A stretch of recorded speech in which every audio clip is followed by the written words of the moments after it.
Garmin nuvi 42.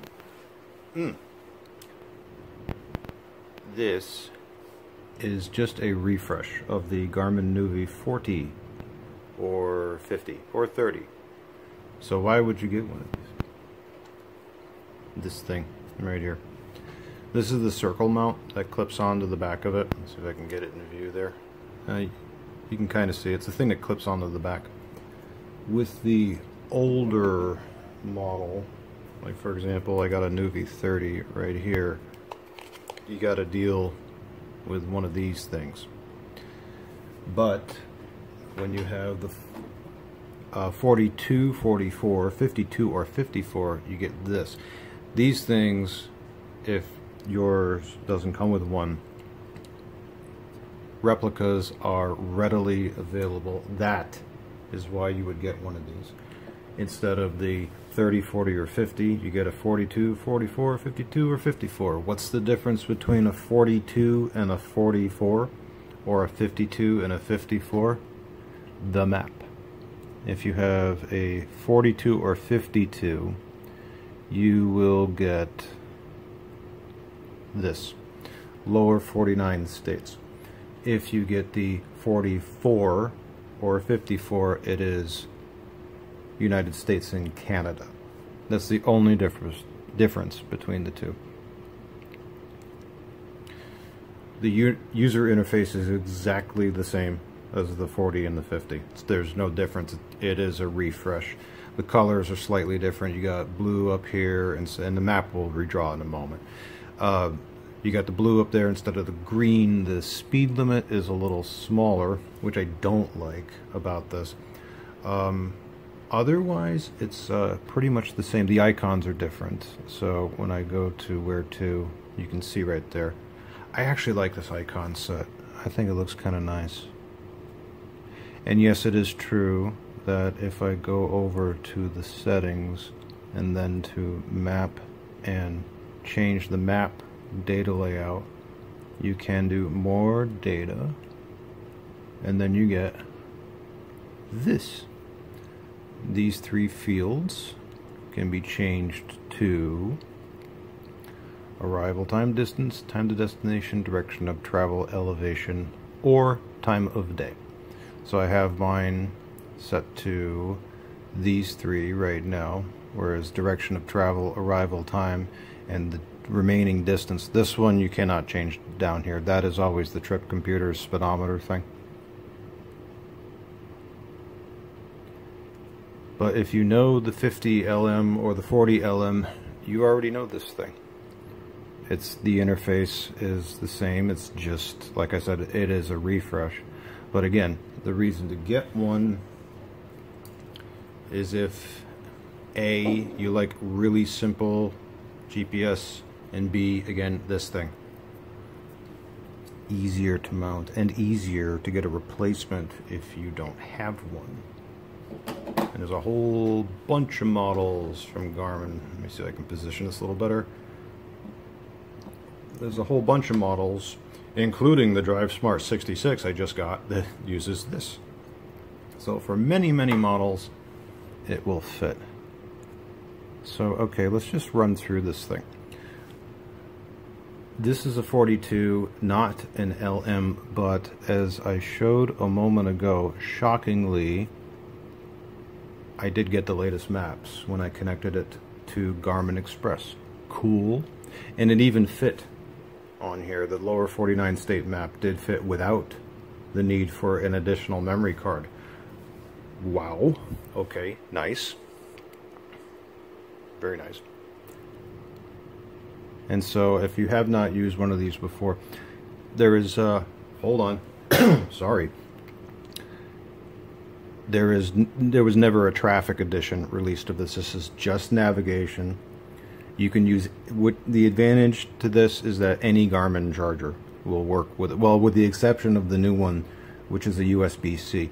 Any one that uses a mini USB, which is this guy. See right there? The it's got that little, what do you call that? trapezoid shape on the ends, a little thicker, whereas the USB-C is kind of more like an oval. So if you need to connect this to a computer, yeah, you need to get a cord, which is this guy at one end, and this is an actual Garmin cable. This guy at one end, and that guy at the other end to connect to the Garmin itself. And if you happen to get a replacement charger for it, just make sure it's got that mini USB on the end of it and it's not USB-C. The vast majority of Garmin chargers are like that, so that's not a big deal. For some reason it just switched over to night mode. You know why? It's probably passing through a tunnel right there. I don't know. But you get to see the night mode. That's what it looks like. And you get to see the junction view. It does have it, so that's cool.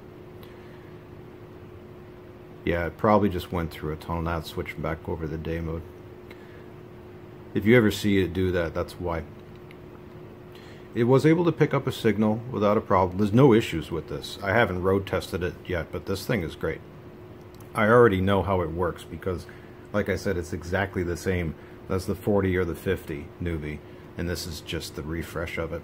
Short-lived model. I think this was only out for maybe a year, maybe 18 months, and then it was gone. Fortunately, these things are dirt cheap. They're nice. Great for just really simple navigation if you don't care about the traffic, if you don't care about like advanced features or anything like that. You just want something that works. You get one of these. I do like the way the case is designed on this. Oh, there is a specific reason to get this over the 40 LM, aside from the mounting clip thing, is that on the 40, and I did own one at one point for several years, the known issue with that particular model is that the power button, which is up here on that model, likes to crack apart. This one doesn't. This one's got a flat power button on the top. Nope, not going to break. And in addition to that, this one can handle heat better than the old 40 LM. I do really like the old 40. It's nice. Well, yeah, this is old too, but you know, slightly newer generation. I do like the old 40, but I know that this one, for the power button, oh yeah, better. And I know it can handle more heat. So if you're if you live in an area where there's a lot, like I live in Texas, there's a lot of sun hitting this thing, chances are this one will be the survivor compared to the older generation. This also counts for the 52 and the 54. It's built the same way, which is great, just in a 5-inch screen. I was initially worried that the text up here, because it is a little bit closer together compared to the 40. I said, oh, is that going to be hard to read? No, it's not. It's actually very easy to read. I thought it was going to be difficult. It's not, and a large part has to do with the fact that it's blue and not green. It shouldn't make a difference, but it really does. For some reason, it just does. So let me just run through some features here. So I will stop. Okay. Let me have it redraw. You know what? I will take off the more data as well. Back to standard. Okay. Alright. Give me a map. There we go. This is what you ordinarily see. This down here, in this mode, when you are tracking and not navigating, you just have 3 fields. You can have direction of travel, elevation, or just time of day. I like having it as direction of travel, so I know I'm traveling east right now. This one cannot be changed. This is always a trip computer speedometer thing. There's your map zoom buttons over here. If I tap the vehicle, then I can get hospitals, police station, and fuel, or save the location where I currently am. So if you want to save a parking spot or something, that's how you do that. And if I do actually save location, you'll be asked to enter a name. You do so, and then you hit done, and then it's listed in favorites right there. That's where it would go. Now if I tap the map away from the car, you get a 2-dimensional view. Can I drag it around? Yes, I can. No problem. And if I find somewhere on the map I want to go, and I just zoom in that part, and get it nice and tight there. I want to go here. And I can go. I can do that. Address finding is easy. This one, like some other older models, does allow you to search by zip code. I like that. If I want to find something in another, it's right now it's searching only in Texas. But if I want to find another state or country, spell, I'll do Florida. So now it's searching here. Like, aha, cool. Recently found just means the recent locations that you've gone to. Points of interest means categories. So if I tap that and I want to go shopping at a grocery store and I want to find a Kroger,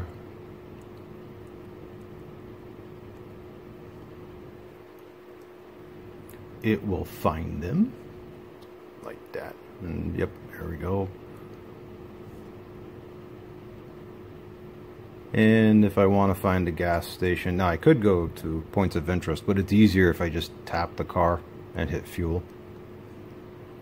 Yeah. And then I want to find a racetrack, so I'll just search for race. It'll find it.